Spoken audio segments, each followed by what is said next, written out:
Okay, new year, new haircut, new map for 2020. Today I kind of wanted to do a little breakdown of the map, which is called the Frisconian Guide to San Francisco. Now this map was made by the guys who directed and wrote The Last Black Man in San Francisco, Joe Talbot and Jimmy Fails, along with a couple of other people that helped them kind of illustrate the map. I'm gonna unfold it for you. So it looks a little bit something like that, or looks exactly like this. Now I'm not gonna get to every single spot on the map. That's insane and probably will take me weeks. But I'll show you the places that I really liked and I'm glad that they included. So there we go. So the first list they have is what's known as RIP spots.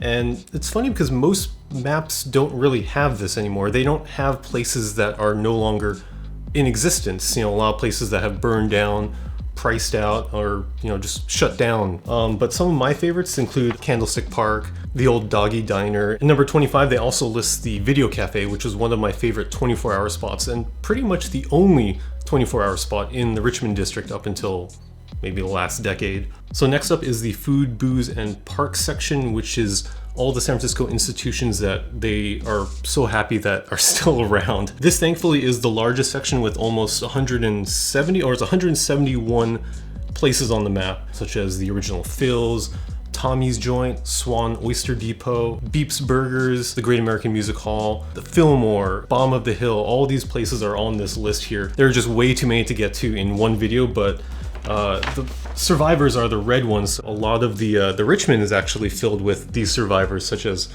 Halu, you got Green Apple Books and the 4-Star, Bills, all these really cool places that are right in our neighborhood. And now the next section I'm actually really excited about because we just talked about it in the last video, which is the movie theaters. San Francisco used to be the city with the most number of neighborhood movie theaters in the entire country. Okay, maybe it's not all movie theaters, but there are 32 independent theaters in the city. A lot of them you can see are noted to have shut down, such as the Fox, the Avenue, the Alexandria, which I mentioned last time. But still, there are a lot of movie theaters still left in the city, mostly because of the population density of San Francisco. A lot of the smaller theaters are going to be supported directly by the people that are in their neighborhood.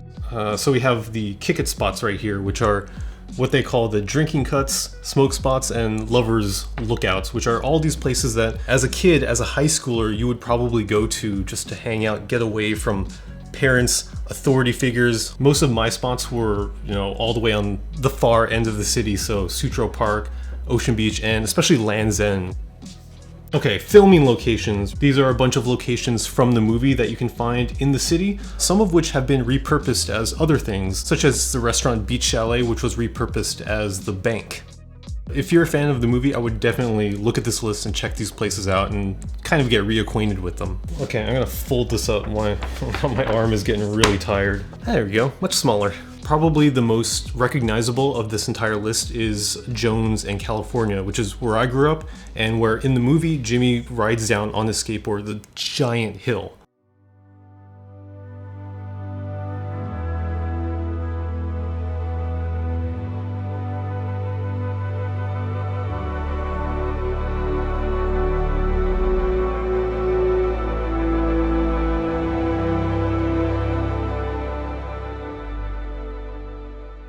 All right, and then up here we have a list that's called Fancy Foods, which is basically what they call the I just got paid eats. Now I really like this list because these are places that aren't necessarily like incredibly expensive, but they're just out of your typical price range for most people. Places like House of Prime Rib, which is actually one of the cheaper like steakhouses in the city. Brenda's is always really good, and I like the addition of Kaiju Eats. Like I said, these places aren't super expensive. You're not going to pay an arm and a leg, but they are just a little bit more than what you would normally pay. The next list is called Randos and Oddities from Decades Past, which are, they say, the historical landmarks that are too strange for most maps. And for the most part, they're right. A lot of them aren't really typical tourist attractions. Like, it's a good collection of just random things, such as a lot of cemeteries, the 2 Dutch windmills that are out over in Golden Gate Park, and also the Church of 8 Wheels, which is a roller skating rink inside a giant cathedral.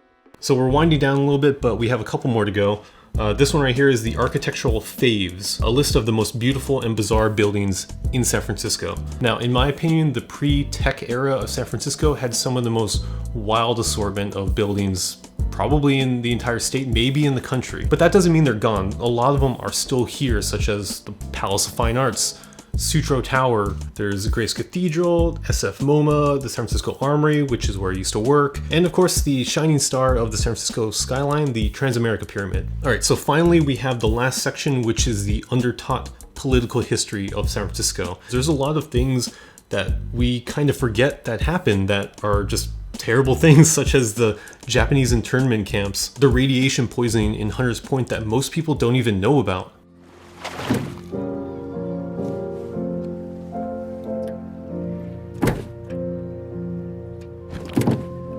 Number 6 here is the People's Temple Church, which is the former home of Jim Jones, who was the cult leader who led Jonestown, the Jonestown Massacre. It's insane that that even happened, that his home, his church was right here in San Francisco. Okay, did I miss anything here? Oh, right here, Joe and Jimmy history. So this has things such as the places that inspired, events in the movie, places that they grew up, they lived, they went to school at. So many of these places, even though I didn't go to their same schools and probably you didn't either, like it's always important to see and look back at where you grew up, because that's kind of the thing that shapes you. On the top right here, I really like this map, this little mini map right here, because it has the stats for all the different Muni lines. So for example, you got the longest wait times, best overall routes, most crowded, best views, and least crowded. And finally over here we have a little note from the filmmakers themselves. They're really open and they're really honest about the things that they included in this map, because they're drawn almost exclusively from their own memories. As they put it, it's an imperfect archive of San Francisco, and I think it should remain that way. San Francisco is always changing, and it's always exciting, and it's always special, and the way that you communicate that to other people through your recommendations and places that you love to go to is what really makes the city. Oh, actually, I forgot one thing. The map also comes with this little handy pamphlet. Now, they came up with a dozen different routes that you can walk in the city, each one including the locations, the time of day you should go, and all the little recommendations for places that you can stop by on your way there. I think this is a great thing to have on hand whenever out-of-town friends or family come into the city and you want to show them what San Francisco is really like. So I hope you guys enjoyed this little breakdown of the map of San Francisco. I'm gonna probably be hanging this one on my wall, so I actually have a second one that I haven't opened yet, so I'm gonna be giving this one away on Instagram, so check the link below in the description, follow me there, figure out how to win this one. Or if you want to buy one for yourself, you can go to a24films.com/shop. I think they're about $18 plus shipping. Not a bad price for the most comprehensive map of San Francisco you'll probably ever own. And while you're at it, you might as well follow both Jimmy Fails and Joe Talbot. Both of them are huge inspirations for me as a San Francisco filmmaker and artist in the city that almost feels like it doesn't want us anymore. So go check them out, like this video, subscribe, hit the notification bell if you want to see more videos like this, and I'll see you at the next spot.